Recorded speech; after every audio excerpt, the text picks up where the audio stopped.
Willkommen zurück bei Time Out Racing. Und wenn du neu bei uns bist, ich bin der Sven und wir zeigen dir die Dakar, wie du sie im Fernsehen nicht zu sehen bekommst. Heute am Rest Day ist für die Fahrer sehr oft auch Medienarbeit angesagt. Und auch hier zeige ich euch das Behind the Scenes und nicht vorne an der Kamera oder beim Athleten, sondern wie das ausschaut. Also, da stehen alle an, um ein Interview zu machen. Zuerst kommen immer die offiziellen Fernsehsender und dann der Rest.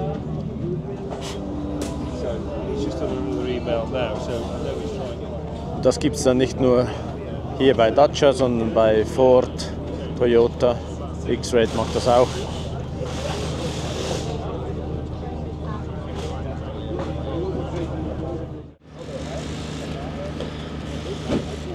Adi und Ernst gehen jetzt auf Mission Stoßdämpfer einstellen. Sie haben hier einen Kontakt bei Ford gefunden oder hatten den schon, das weiß ich gar nicht so genau. Und jetzt suchen sie den auf, um da ein bisschen Support zu kriegen, ob man da noch was optimieren kann an den Stoßdämpfern.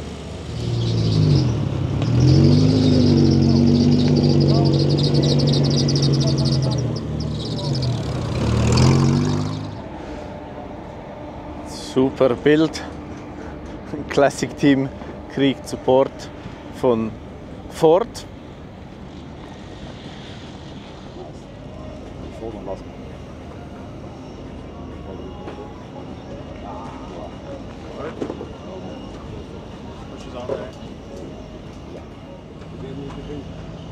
Aber Reiger ist normalerweise immer in der Nähe von X-Rate.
Was ist das Problem hier?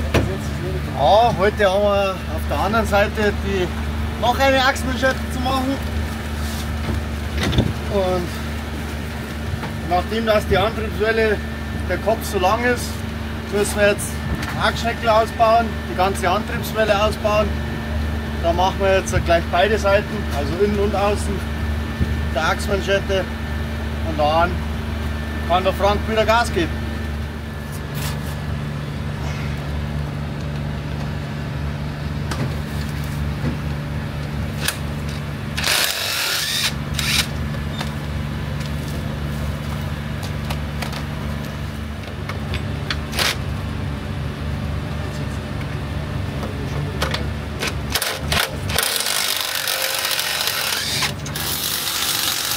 Die Reparatur am Scheinwerfer ist bereits abgeschlossen. Das ist kein Glas, sondern irgendein Plastik, der da jetzt Funktion übernommen hat.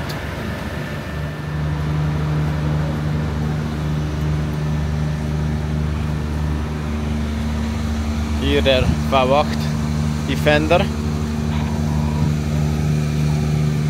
von unseren litauischen Kollegen.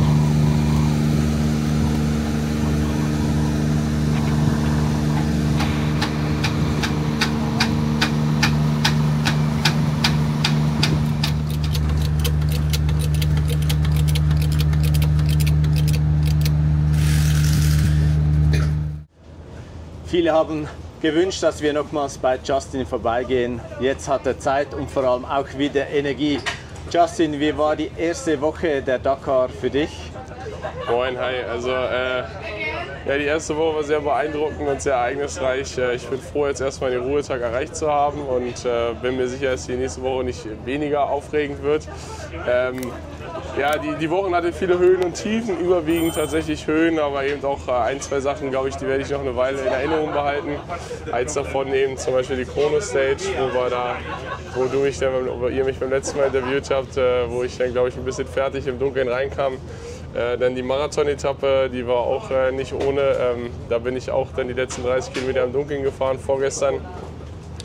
Technisch gesehen lief das Motorrad danach ganz gut nach den Problemen, die ich hatte, aber ja, es sind verdammt lange Tage, verdammt anstrengend. Ich glaube, man sieht es mir auch ein bisschen an, dass ich immer noch ein bisschen müde bin. Ich nutze den Ruhetag jetzt, um mich noch mal ein bisschen auszuschlafen. Ich bin auch gerade eben noch mal eingenickt, habe heute gegessen, habe gleich um 14 Uhr noch mal einen Physiothermin. Vielleicht kriegt da meine Unterarme, meine Handgelenke, die so wahnsinnig wehtun, einfach noch mal so ein bisschen aufgearbeitet, dass es für die nächste Woche besser ist. Aber wow, also es fühlt sich an, als wäre ich 2 Wochen hier gewesen schon, obwohl es nur 7 Tage sind. Ja. Was war mehr herausfordernd für dich? Die Navigation oder das Fahren oder vielleicht eher die Distanzen? Ich glaube, das Anspruchsvollste für mich sind die Steinpassagen, weil ich glaube einfach, dass gerade in den Passagen mein Durchschnittstempo zu gering ist. Das sorgt einfach dafür, dass ich am Ende des Tages, da fehlt mir nicht viel, aber ich komme halt immer in das Risiko rein, dass ich im Dunkeln ins Camp komme oder im Dunkeln die Etappe beende, und das ist einfach das, was aus meiner Sicht, wenn ich nochmal wieder herkommen sollte, auch zu vermeiden gilt. Die schnellen Etappen, da bin ich jetzt auch nicht der Schnellste, aber da komme ich sauber durch. In der Navigation habe ich auch 1, 2 Fehler gehabt, das hat so mein Selbstbewusstsein ein bisschen runtergezogen, obwohl ich eigentlich sehr selbstbewusst in der Navigation bin und weiß, dass ich das sehr gut kann. Das war aber gestern, hat das wieder sehr gut funktioniert. Da habe ich glaube 15 Fahrer überholt mit richtiger Navigation, weil die alle rumgeirrt sind. Also da schaue ich, dass ich da mit der Navigation aufbaue. Da gibt es schon tricky Situationen, die ich auch rückblickend immer noch nicht ganz zu 100% verstehe, wo ich da falsch war. Nee, aber das Anspruchsvollste ist ganz klar die Steine, auch körperlich, und vom Tempo her, da bin ich ein bisschen zu langsam leider. Wenn du die Dakar vergleichst mit den Rallye, die du sonst fährst in Europa, was hast du erwartet und wie ist es dann gekommen? Also ich wusste ja schon, dass die Dakar kein Kindergarten wird, also das war natürlich von vornherein klar, aber ja, es ist nochmal eine Nummer härter als gedacht. Allein in diese Abwärtsspirale reinzugeraten, das mag jetzt natürlich auch durch die Chrono Stage oder durch die technischen Probleme gekommen sein. Ich bin da hinten ins Fahrerfeld reingerutscht. Da kommt man halt auch ganz schwer raus, weil die Autos auch immer früher einholen und die Strecke immer schlechter wird, gerade weiter hinten man fährt. Und dann auch durch die Erkältung, ich glaube, man hört es noch, gerade nachdem ich dann wiederkam von der Chrono Stage, wurde es immer schlimmer. Ich hatte teilweise auch jetzt ein bisschen mit Fieber zu kämpfen und mit Schüttelfrost. Ja, es wird langsam besser. Ja, es ist hart, ganz hart, also schon heftig. Heute noch Ruhetag und dann die nächsten Etappen. Hast du noch die Energie oder läufst du schon am Limit? Also körperlich geht es mir eigentlich ganz gut. Klar, ich merke jetzt gerade am Ruhetag ein bisschen, wie die Schulter und die Brust und gerade die Handgelenke und die Arme halt wirklich wehtun. Aber wenn ich mir so andere Teilnehmer anschaue, die teilweise morgens zu ihrem Motorrad humpeln, da ist bisher alles gut gelaufen. Ich hätte zwar sicherlich auch den einen oder anderen Abflug, aber nichts Wildes. Gerade auf den Geraden, wo andere hier vielleicht einfach Gas geben wie Verrückte. Klar, da mache ich auch Tempo und mache ich auch Meter, aber bisher hatte ich noch keinen Sturz. Das darf gern so bleiben und habe mich auch noch kein bisschen verletzt. Klar, ich habe hier mal einen blauen Fleck oder so, aber das ist es halt eigentlich. Und das sind beste Voraussetzungen. Das ist auch nicht selbstverständlich nach einer Woche Rallye Dakar, glaube ich, dass alles körperlich in Ordnung ist. Ja. Mental werden die nächsten 3 Tage, glaube ich, nochmal das Härteste. Ich habe mir das Programm schon mal angeschaut für die nächsten Tage. Heftig, oder? Ja. Gut. Ja, wir wünschen dir für die zweite Hälfte der Dakar nur das Beste und wir sehen uns im nächsten Camp. Vielen, vielen Dank. Bei Red Bull gibt es Barbecue und dann haben sie noch hier eine kleine Strecke für Modellautos aufgebaut.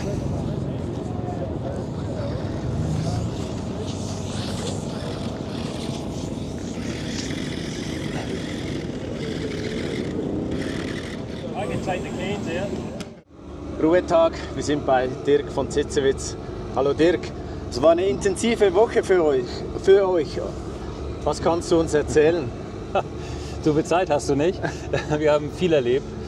Das Rennen fing ja relativ ruhig an. Wir hatten einen bisschen bescheidenen Prolog, aber eine gute Startposition für den ersten Tag, wo wir gut durchgekommen sind.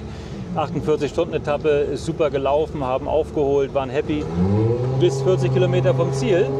Da kam uns einer entgegen und da gab es einen Unfall und da haben wir über 2 Stunden geschraubt. Das war ein richtiger Dämpfer. Damit sind unsere Chancen auf eine gute Platzierung, also gut heißt für mich Top 5, dahin gewesen. Und dann wird das Rennen zäh danach. Dritte Etappe ist gut gelaufen, vierte ist gut gelaufen, hatten wir viele Steine, hatten einen Plattfuß, haben dann leider keine Ersatzräder bekommen, mussten mit einem Ersatzrad die 5. Etappe fahren, haben dann in der Etappe 2 Plattfüße bekommen, hatten also kein Rad mehr, mussten warten auf einen Teamkollegen recht lang, bis wir wieder eins bekommen haben, waren dann sehr, sehr vorsichtig unterwegs, haben wieder viel Zeit verloren. Also unbefriedigend bis frustrierend bis jetzt. Wie geht man mental in so einer Situation um? Hast du da Techniken, dich wieder zu motivieren oder nimmst du einfach, wie es kommt? Naja, es ist so wie im Leben, es geht halt weiter. Und wenn du jetzt da sitzen bleibst und nichts machst, dann dauert es länger. Also packen zusammen und anpacken und versuchen, es fertig zu bekommen, zu reparieren, um weiterzukommen. Und das Rennen, ich meine, das wissen wir ja von der Dakar, ist so lang und es kann so viel passieren. Auch wenn wir jetzt in einer recht bescheidenen Position sind, wenn wir den Mist erstmal los sind, kann vielleicht auch noch ein einigermaßen brauchbares Ergebnis rauskommen. Also man darf nie aufgeben. Das Rennen ist zu Ende, wenn du auf der Zielrampe stehst und nicht vorher. Wie funktioniert das, wenn man jetzt sich länger nicht gesehen hat? Du bist mit Chenil nicht gefahren eine längere Zeit. Trifft man sich vorher oder macht man das alles remote? Übt man etwas am Fahrzeug? Also Chenil und ich sind zum letzten Mal bei der Dakar 2019 gefahren. Es wird hier immer lauter. Und seitdem sind wir nicht zusammen gefahren. Das erste Mal wieder bei einem Shakedown hier vor dem Rennen. Es war so, als ob wir nie eine Pause gehabt hätten.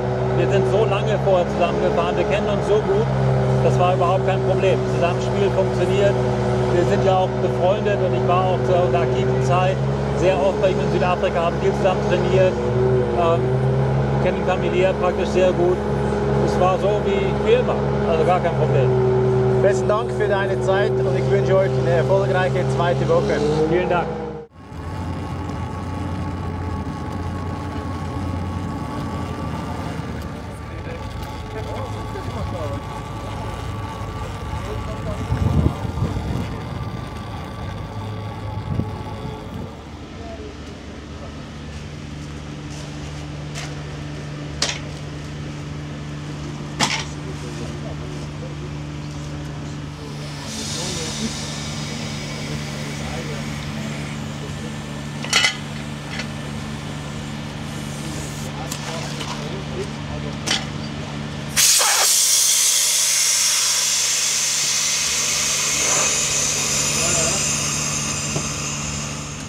Kriegen wir vom Glück den auf.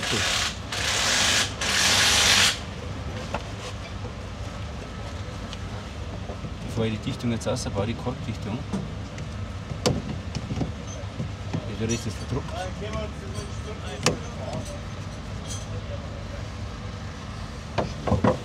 Schief?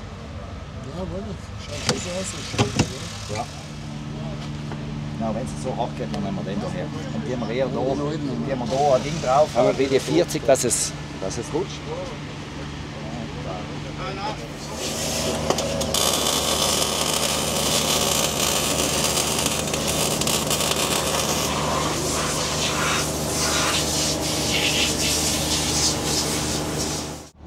Wir sind nochmal zu Gast bei X-Raid, denn hier gibt es auch was sehr Spannendes. Es sind wieder die Helden hinter der Kulissen, nicht nur die Rennfahrer oder die Beifahrer oder die Mechaniker. Nein, es gibt auch die Fast Assistant Crew und was das ist, das sagt uns der Michi gleich selber. Michi, danke, dass du dir die Zeit nimmst, uns deinen Truck und deine Crew ein bisschen vorzustellen. Du machst Fast Assistant für X-Raid. Was ist das für ein Auftrag? Wie sieht ein Tag bei euch im LKW aus? Naja, der Auftrag ist, wenn eins von unseren Rennautos Probleme draußen auf der Strecke hat, dass wir dann kommen und die technischen Probleme lösen. Es läuft folgendermaßen ab. Wir fahren ganz normal mit dem LKW im Rennen mit, haben aber den LKW voll mit Ersatzteilen und natürlich Werkzeug. Ich habe einen Mechaniker mit an Bord und einen Navigator. Und wenn irgendwo eins von unseren Autos Unfall hat oder technische Probleme hat, dann kommen wir und schauen, dass wir das in den Griff kriegen, damit das Auto auch weiterfahren kann und natürlich auch ins Ziel kommt, weil vom Veranstalter her ist nichts vorgesehen, dass die irgendwie wieder rauskommen aus der Strecke. Wie lange ist etwa die Wartezeit für so ein Fahrzeug? Ich denke, das ist sicher unterschiedlich, aber sind das 20 Minuten oder sind das 4 Stunden? Nee, es kommt darauf an, bei welcher Kilometerzahl das Fahrzeug Probleme kriegt. Wenn es relativ nach dem Start ist, dann ist es nicht so lang. Nicht so lang heißt in dem Fall meistens auch schon 2 bis 3 Stunden, weil wir ja erst 2 bis 3, manchmal sogar 4 Stunden nach den Autos starten mit den LKWs. Das heißt, da haben wir schon die Verzögerung. Und dann haben wir natürlich noch die Verzögerung, dass die deutlich schneller sind bei mir. Und wenn das am Ende einer 400 oder 500 Kilometer Stage ist, dann kann der auch einmal 4 Stunden warten, bis wir da sind. Ist der Renn-LKW ganz normal als Renn-LKW gemeldet oder gibt es da noch einen Unterschied? Naja, es gibt im Prinzip 2 Kategorien bei den LKWs. Es gibt 5.1 und 5.2. 5.1 sind reine Prototypen-LKWs, die sind komplett anders aufgebaut wie dieses Fahrzeug, sind viel leichter, viel mehr Leistung, ganz andere Balance vom Auto her. Die fahren halt hier wirklich auf Sieg, die fahren ähnliche Geschwindigkeiten wie die Rennautos. Unser Fahrzeug ist ein modifizierter Serien-LKW, auch schon einiges geändert. Aber unser Hauptaufgabengebiet ist ja, dass wir Material und Werkzeug haben. Dadurch haben wir eine sehr große Ladefläche hinten, wo die anderen zwar von der Silhouette ähnlich ausschauen, aber da ist nichts hinten drin, wo man irgendwie noch laden könnte. Wir haben jetzt auf der Marathon-Stage allein schon 6 Reifen mit dabei für die Fahrzeuge, plus die ganzen Ersatzteile von Lenkung über Abreiz, über Querlenker. Also wir haben wirklich viel dabei, um die Fahrzeuge wieder in Stand setzen zu können. Vielleicht ein paar technische Daten zu deinem LKW, PS, Gewicht? Naja, wir haben jetzt, so wie wir da stehen, ungefähr 12,5 Tonnen. Wir haben ca. 550 PS. Die Achsen und so weiter ist alles Serie.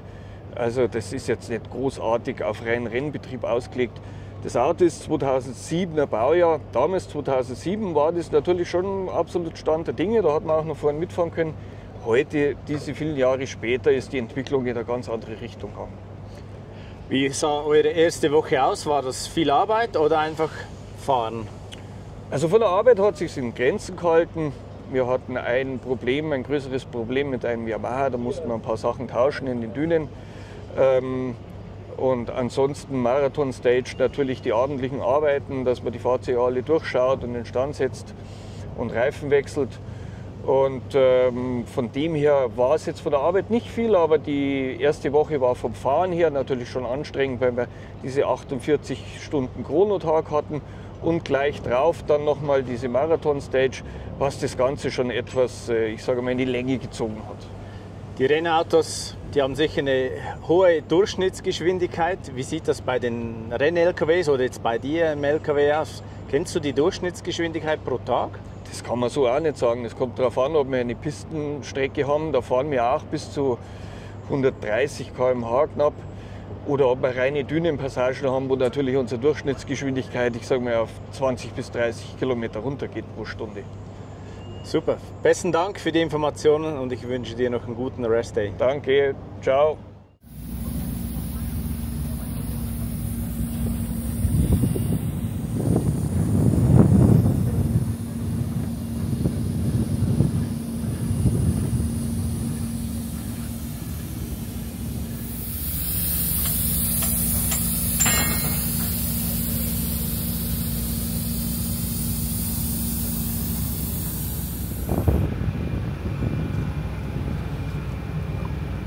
Großer Tank in der Mitte und getankt wird durch die Scheibe.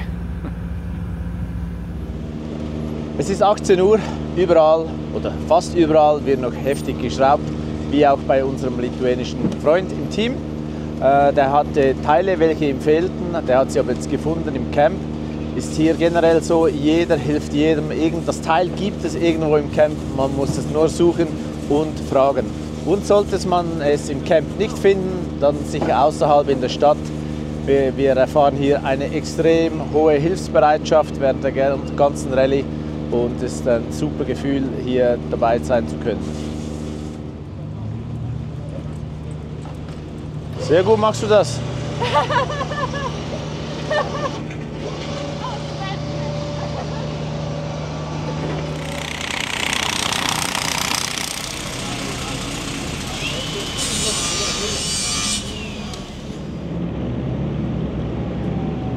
Bei diesem Team fällt mir auf, da wird sehr wenig gearbeitet, geschraubt. Jetzt die Toyota-Fans unter euch werden sagen, ja, ist ja klar, das ist ein Toyota. Aber es hat auch andere, da wird mehr geschraubt. Also, ich glaube, die Fahrer gehen materialschonend um, weil es ist immer alles schön sauber bereits und fertig. Also hier wird an keinem Auto mehr gearbeitet.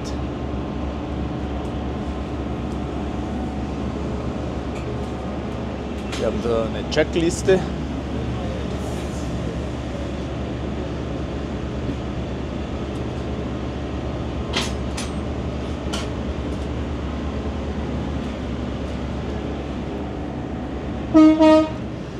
Die heutige Zahl für die Verlosung der signierten Plaketten ist die Nummer 10.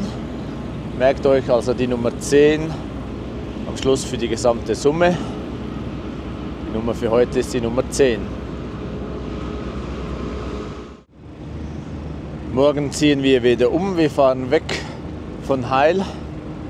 Die Teams werden jetzt nach getaner Arbeit ihre Zelte oder generell ihre Camps wieder abbrechen, damit wir dann morgen früh, möglichst früh losfahren können.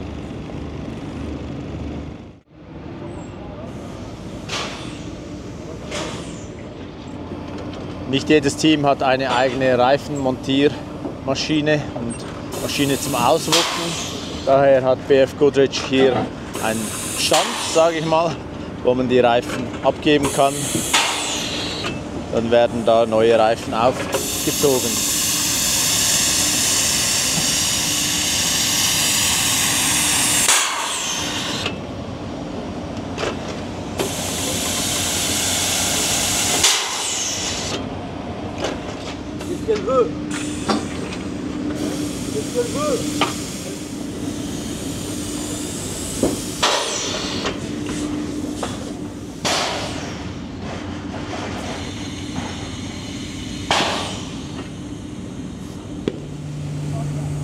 Neben dem Service-LKW haben wir auch hier einen normalen PKW, den schwarzen Nissan Terrano.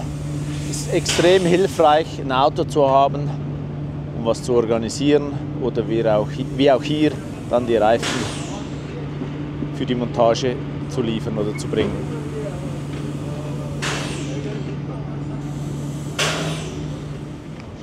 Wir sind am Ende vom heutigen Video. Ich hoffe, es hat euch gefallen. Wenn ja, liked bitte das Video. Fragen gerne in die Kommentare und abonniert bitte unseren Kanal. Es würde mich freuen, wenn du auch morgen wieder dabei bist bei Time Out Racing. Bis dahin wünsche ich dir eine gute Zeit und tschüss.